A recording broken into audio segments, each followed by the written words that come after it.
Você está no canal Shaolin no Japão. Muito bem, é uma mistura aí de chinês, português e inglês. Bom, hoje eu queria falar com vocês a respeito da Copa do Mundo de novo. Pois é. Vocês sabem que hoje você abre o YouTube, que a única coisa que você vê falando é metendo pau no Tite, metendo pau no Neymar. E o engraçado é que desde que começou o primeiro jogo, eu venho falando da atitude fraca do Neymar. Não de uma maneira depreciativa, mas desejando que ele jogue o que ele sabe fazer, ele sabe jogar. Mas infelizmente, né, no último jogo ele jogou melhor, no último jogo foi o que eu acho que ele jogou melhor. Mas infelizmente não chegou a desempenhar o papel dele, a função dele. É óbvio que eu também notei, teve um cara que fez aí uma crítica e ele teve o mesmo ponto de vista meu. É um profissional, não sei o que lá, do futebol, zica no futebol, zica do futebol, crítica do futebol. Eu não lembro direito o canal que é, não. E vocês sabem como é que funciona o YouTube, né? Você olha uma coisa uma vez e depois, pra você achar de novo, se você não salvar, é quase que impossível, né? Mas enfim, eu escutei esse crítico, né? Acho que ele é jornalista ou radialista, e ele teve o mesmo ponto de vista que eu. Foi uma das seleções mais fracas que eu vi até o momento. Eu não posso dizer que essa fraqueza ela seja uma fraqueza individual. Não, individualmente falando, são só atletas de primeiro nível. Porém, quando formou o grupo, houve ali, eu não sei se devido à formação tática do jogo, mas houve uma desconexão, principalmente entre defesa e ataque. Toda vez que essa conexão acontecia, ou ela acontecia ou pelo lado direito ou pelo lado esquerdo, alas, né, pelas alas. E me fez sentir muita saudade do tipo de futebol que era jogado quando o Zico jogava, por exemplo. Por exemplo, quando foi campeão em 94, que tinha o único Romário como atacante, tinha mais um atacante que eu não lembro quem que era, porque era o esquema 4-4-2 do Parreira.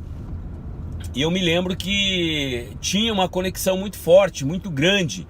Quando se pegava a bola na zaga, se conectava pelo meio de campo, e o meio de campo já metia nos flancos, e os flancos metia no Romário, e era gol. Não tinha conversa. E nós tínhamos jogadores que poderiam variar de posição, poderiam variar de esquema tático dentro do jogo para enganar o adversário. E o que aconteceu nessa seleção brasileira foi simplesmente que eu notei que o esquema tático formado pelo Tite, não posso acusar outro, tem que ser o Tite, ele foi igual do início ao fim. Qualquer técnico sabe que a partir do momento que você aprende ou que você passa para os jogadores um esquema tático, ele tem que ser variável. Você tem que ter opções, porque a partir do momento que você só tem um estilo de jogo e o teu adversário percebeu isso, acabou o jogo para você, nego. Você pode ser o campeão do mundo, não vai ter jeito. E provavelmente é o que aconteceu com a Alemanha, é o que aconteceu com a Espanha, e é o que Portugal e Brasil. O Brasil, as outras seleções não são problema nosso, né? O Brasil, ele tem aquela mentalidade, eu não entendo por quê, de que toda a Copa que ele joga, obrigatoriamente ele tem que ser campeão. Vocês conseguem perceber que todos os times que participam da Copa do Mundo têm o mesmo objetivo? Ser campeão? Então por que só o Brasil tem a obrigatoriedade de ser o campeão? Só porque já ganhou 5? É obrigatório ganhar os 6 para sair na frente de todo mundo? Olha, eu trabalhei com futebol organizando campeonato durante muitos e muitos anos, mais de 15 anos, quase 20 anos, organizando torneio de campeonato de futebol de campo e futebol de salão aqui no Japão. Então, você como organizador de campeonato, se você traz uma equipe forte que vai ganhar o torneio, você consegue levantar o nome do torneio, é uma equipe de alto nível, não sei o que. A partir do momento que esse mesmo time começa a ganhar 3, 4 vezes, só ele ganha, acaba a graça. Os outros times já não querem participar, sabe que não tem chance. Então o que a gente tem que fazer? Eu não vou no esquema FIFA de ter que pegar, elaborar, fazer um país inteiro sofrer para poder fazer os ajustes necessários para que não fique sempre a mesma nota musical tocada. Então o que eu fazia? Quando um time começava a ganhar muito, quando ele tentava se inscrever, eu já bloqueava ele. As vagas já estão preenchidas, fica para próxima. Ou eu vou fazer um torneio entre um torneio e outro, aí você entra. Porque não tem interesse em os patrocinadores não têm interesse que um único time ganhe. Então a gente tem que variar sempre para poder dar chance às outras equipes também, e assim levantar o nível das outras equipes também. Mas em caso de seleções, a conversa muda bastante. E o que aconteceu com a seleção brasileira, no meu ponto de vista, o último jogo foi a única coisa, fator sorte. Tá, não queria falar sorte, mas vamos falar sorte. Porque quando você fala de sorte de um lado é azar do outro, né? E nem sempre é. Ou você fala é competência de um lado é incompetência do outro, e nem sempre é. Para mim, Brasil e Bélgica foi o melhor jogo de futebol que eu vi na Copa do Mundo de 2018. Não sei o que vai acontecer daqui para frente. Na minha opinião, eu gostaria que na final ficasse França e Rússia e que a Rússia desse uma chapelada na França. Aí ela ia mostrar para o Brasil, para os políticos brasileiros, para os coordenadores do futebol brasileiro, como é que se faz o negócio. Que não tem essa de FIFA vir aqui mandar. Ou, de repente, até mandou, mas eles souberam fazer um negócio para que o país sede campeonasse. Só que o Brasil, como eu já venho dito, principalmente no canal em espanhol, uma republiqueta de bananas, né, como sempre, onde as pessoas não medem esforços em botar no U dos outros para levar vantagem própria, não iriam conseguir fazer essa Copa com que o Brasil ganhasse. Tudo começou quando o padrão FIFA já não foi cumprido. As obras não iam terminar na época. Imagine vocês um país que é considerado o 7º país mais rico do mundo, onde o brasileiro, nos Estados Unidos principalmente, ele é considerado uma das raças mais inteligentes do mundo. É claro que não são todos, né? Porque você vê aqueles brasileiros que fizeram a menininha da periquita cor-de-rosa lá na Rússia. Você falar que um cara daquele é inteligente, a inteligência dele não serve pra merda nenhuma. Porque a única coisa que ele sabe fazer é tirar sarro dos outros. Porque ele conseguiu uma posição na sociedade que lhe dá algum poder econômico que possa pôr ele numa situação de privilégio perante os demais, e ele já acha que tem o direito até de zombar com a cadeira. Sabe que a mãe dele, as irmãs dele também tem a coisinha cor-de-rosa? Isso ele não conta, né? Isso eles não contaram, mas a inteligência brasileira é isso, né? A gente só consegue apontar o cisco que está nos olhos dos outros e jamais percebemos a trave que está dentro do nosso, não é? E aí o Brasil se atrapalha todo na hora de fazer o negócio que tem que ser feito. Como surgiu a oportunidade da Copa do Mundo em 2014 no Brasil e logo em seguida já vinha as Olimpíadas no Rio de Janeiro, que é o estado mais corrupto do Brasil, pelo menos em grande quantidade, porque pela localização do estado do Rio de Janeiro, pela infraestrutura do estado do Rio de Janeiro. Claro que temos aí um desnível social muito grande dentro do estado, porém a massa econômica, por estar dentro de um grande centro, ele gera muito dinheiro. Então você fala, mas lá no Recife, lá no Pará, lá não sei aonde, os caras roubam também. Lá no Sarney, né, que eles metem a mão em tudo, ainda vira Marajá. E daqueles que quem for contra, eles fazem igual Escobar fazia, passa a régua, né? Só que o que acontece? Então o Brasil chegou na Copa do Mundo, vamos ter Olimpíada, vamos meter a mão. E aí foi o Rio de Janeiro que causou toda a desgraça dentro do futebol brasileiro na época da Copa do Mundo? Ou foi os que compraram a ideia do Rio de Janeiro de também meter a mão em tudo? Porque os estádios foram construídos no país todo. Acho que foi a Copa do Mundo mais extensa de todo o planeta até hoje, não é? Porque pela localização dos estádios, tinha em Porto Alegre, tinha no Rio Grande do Sul e tinha lá no Amazonas. Se fosse eu, pô, cara, centralizar ali no grande centro, região sudeste e acabou, mano. Reformava os estádios que tinha, vamos gastar pouco, mas vamos entregar bonitinho. Mas o que eles fizeram? Fizeram estádio lá em Brasília, que quem vai lá naquele estádio jogar agora? Ou, como diz o irmão Rubens, vão querer usar para fazer campo de concentração, né? Então eles precisam espalhar bem os estádios para isso. Mas essa é outra história. Mas como o Rio de Janeiro tem por categoria clássico, é clássico meter a mão no dinheiro do povo e no dinheiro dos outros e superfaturar obras e isso e aquilo, quando começou a fazer os estádios, claro, no estádio já tinha o Maracanã, que dava para fazer a Copa do Mundo, aí tiveram que reformar, foi aquele escândalo. Aí tiveram que fazer o outro lá, que é o, nem sei, é o estádio João Avelange, não é? Mas enfim, se já tinha para que fazer outro, mas enfim, fizeram. Bom, essa influência carioca de meter a mão em tudo, ela influenciou o governo a meter a mão também, e foi o que gerou o desbundamento da carruagem na construção dos estádios, e terminou que irritou a FIFA, que a FIFA chegou a declarar para o mundo inteiro: o Brasil precisa tomar um chute na bunda para poder aprender a trabalhar.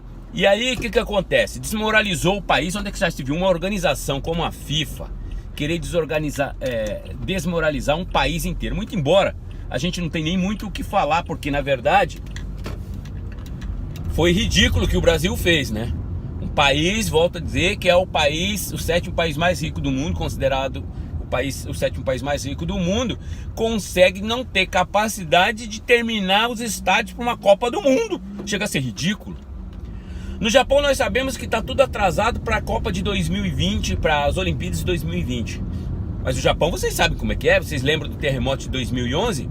Quando acabou com metade das autopistas aí, em uma semana eles botaram tudo limpinho, tá tudo novinho. Teve recentemente, 1 ano ou 2 anos atrás, uma grande cratera que se abriu no centro da cidade, lá em Nagasaki, pro lado de Nagasaki. Mas o que aconteceu? Kumamoto foi, não é? Mas o que aconteceu? 2 dias os caras resolveram o problema, mano. 2 dias. Não tem conversa. É capacidade. É querer e fazer.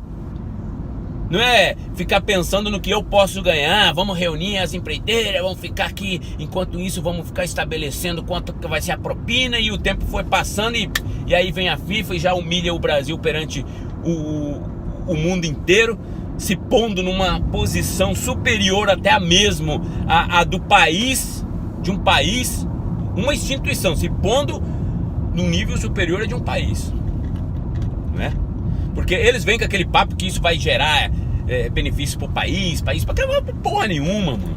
O único benefício quem leva é a FIFA e ponto final. E no Brasil, no caso, os que meteram a mão também ali, que meteram mais a mão nas coisas da FIFA,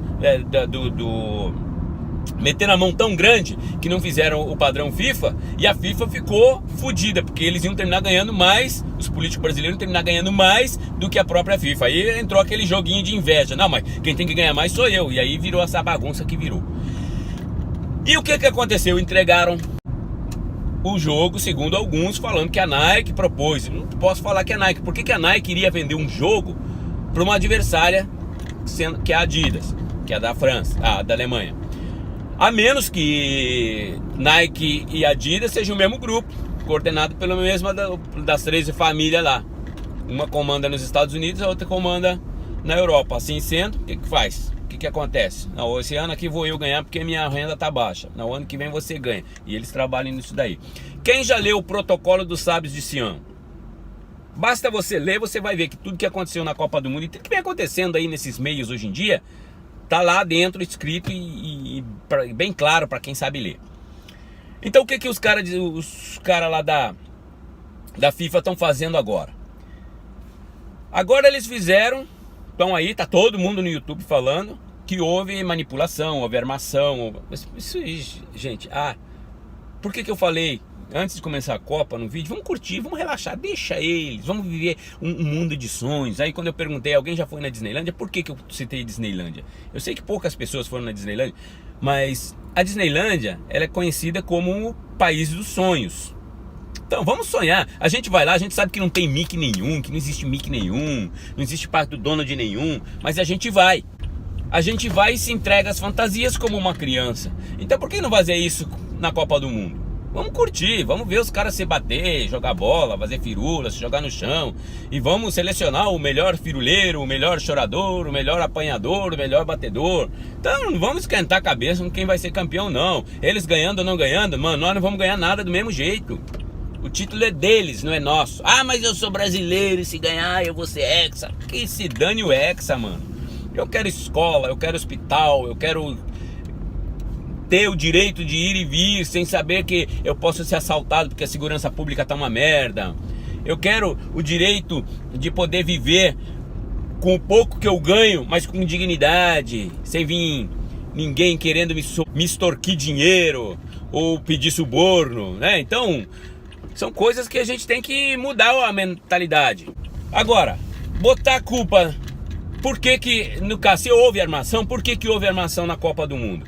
Houve armação principalmente contra o Brasil, por quê? Se você vê o Brasil e México, o árbitro ele foi 80% Brasil e 20% México. No jogo da Bélgica, o árbitro foi 60% Bélgica e 40% Brasil. Na minha opinião, no meu ponto de vista como árbitro, tá?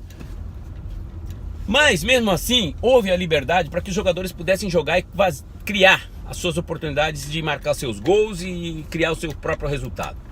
Houve algumas faltinhas que o juiz deu para um lado e a mesma falta não deu para o outro. Porém, eu concordo que houve ali uma entrega. Tá na mão de vocês. Quem jogar melhor que leva. Infelizmente a Bélgica jogou muito melhor. Foi muito melhor não, né? Porque o Brasil jogou muito. O Brasil jogou muito, né? Mas, convenhamos, faltou sorte. Faltou sorte. Era para ser 5-1 o jogo do Brasil contra a Bélgica. Infelizmente a bola não entrou. Tinha um baita de um goleiro. Aí eu volto a falar no esquema tático. Por quê? O esquema era o seguinte: a bola vai para a esquerda, chega lá, tem Neymar, Marcelo, Coutinho. Porra, mano. Qualquer um sabe, a bola vai ter que girar entre eles. Então se um deles não chamar a responsabilidade federal para si, o que acontece? Nada. E toda vez que o Coutinho pegava a bola e tentava levar essa bola pro meio para fazer a batida de direita, o que acontecia? Tinha um paredão na frente. Os caras já se posicionavam assim. Porque eles já conseguiram ler o esquema tático do Brasil, perceberam que em todos os jogos não mudou, ficou fácil de marcar. Neymar, todo mundo sabe que encostar nele ele vai pro chão, já não quer jogar bola em pé. Então os caras até deixavam ele cair sozinho. E onde o que acontece? O juiz, por mais esperto que ele seja, ou por mais trouxa que ele seja, ele pode cair uma vez. A segunda, terceira, quarta, ele não vai cair, não vai mesmo. Aí já vai ter aquela sensação, pô, esse cara é cai-cai, mano, que se foda ele, mano, que se dane ele. Mano. Eu vou dar um cartão amarelo nele ainda por simulação.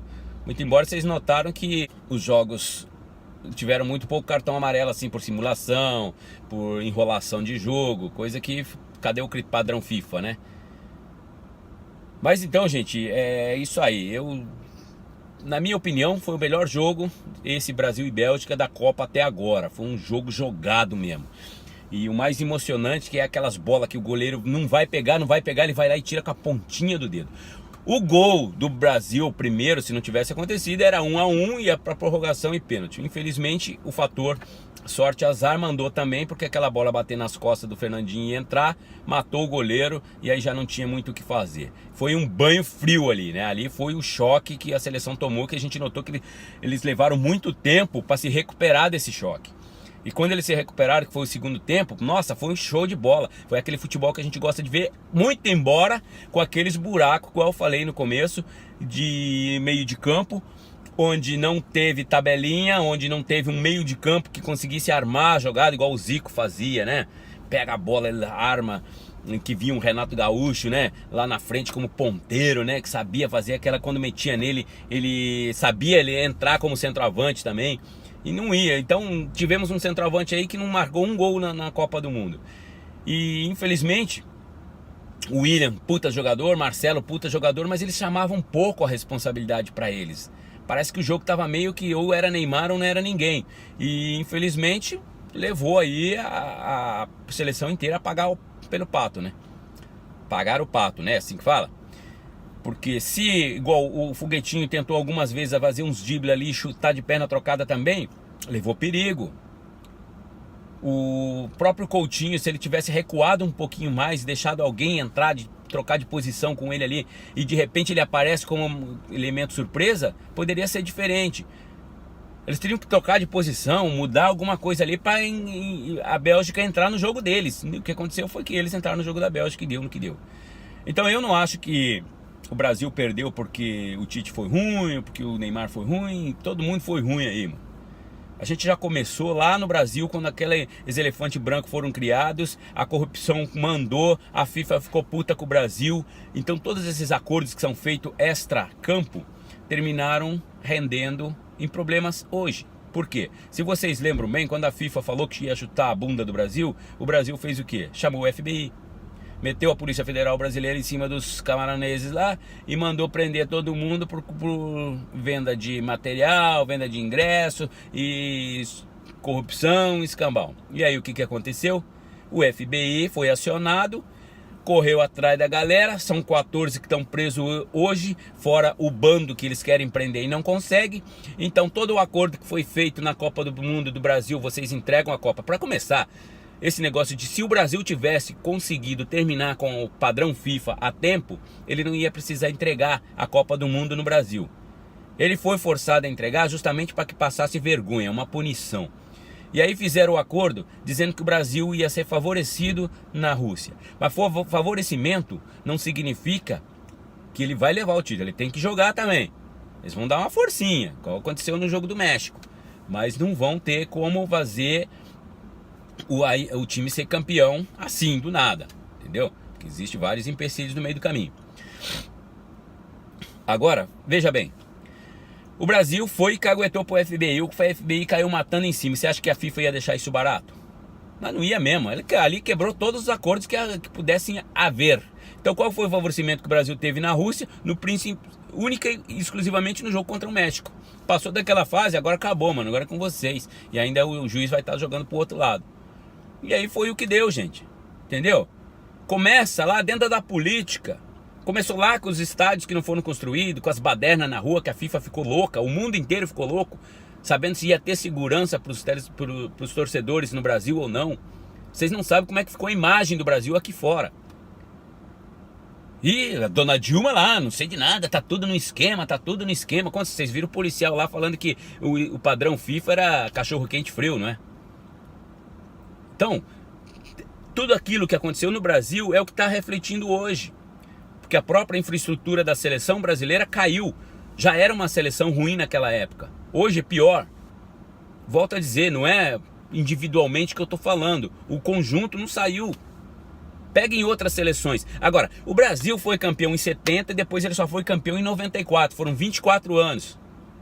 Por que agora todo ano ele tem que ser campeão? Só porque ele conseguiu ganhar no Japão? Ganhou em 94, depois ganhou em 2002. Mesmo assim, uma Copa ele ficou fora. E na cabeça do brasileiro ele teria que ganhar em 94, ganhar em 98, ganhar em 2002, ganhar em 2006, ganhar em 2010, ganhar em 2014, ganhar em 2012. Pô, para, gente, todas as equipes têm o mesmo direito, têm o mesmo sonho. E todas se preparam para ganhar esse título.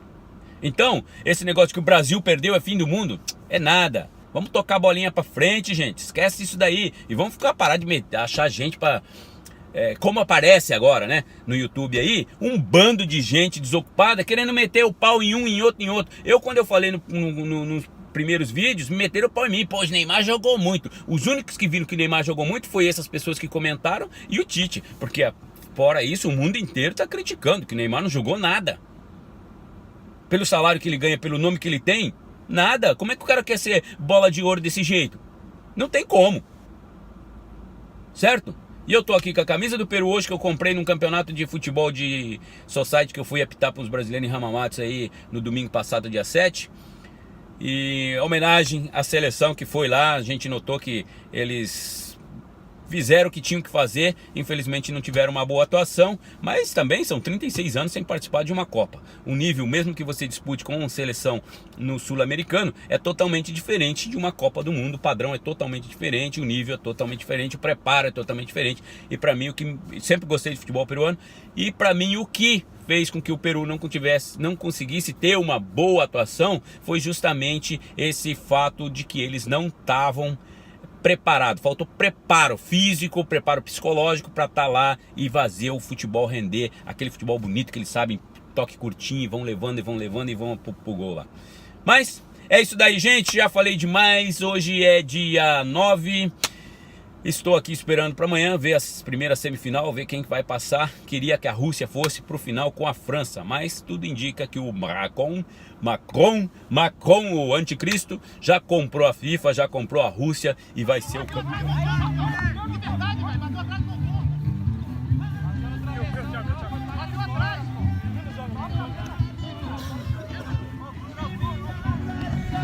Oh, me chamaram para apitar um campeonato de futebol de 8 aqui hoje em Ramamatos. Fazia tempo que eu não vinha para cá, que a gente não apitava um campeonato aberto assim, onde tem bastante peruano, boliviano, brasileiro, japonês. Tá mó da hora, não for pelo calor que tá queimando minha careca de novo. Vamos dar uma entrevistada na galera aqui.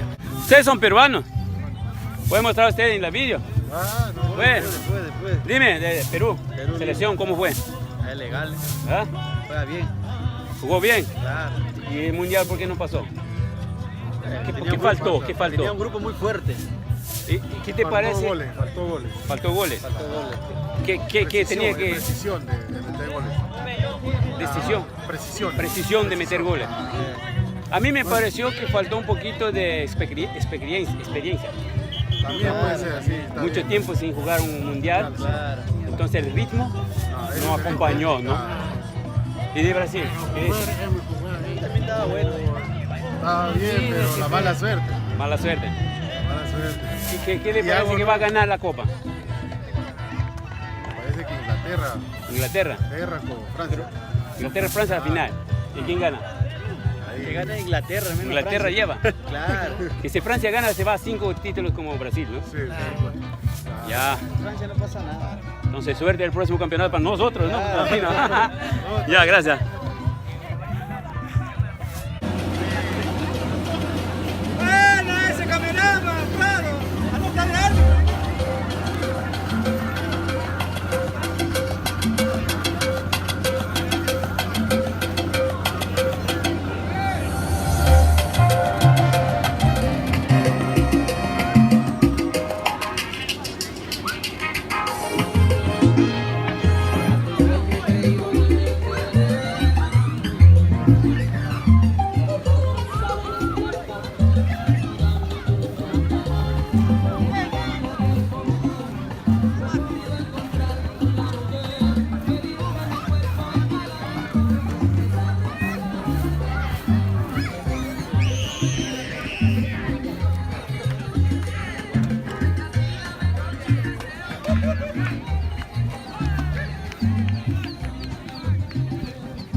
São 7 jogadores, né? A bola ela não pica tanto.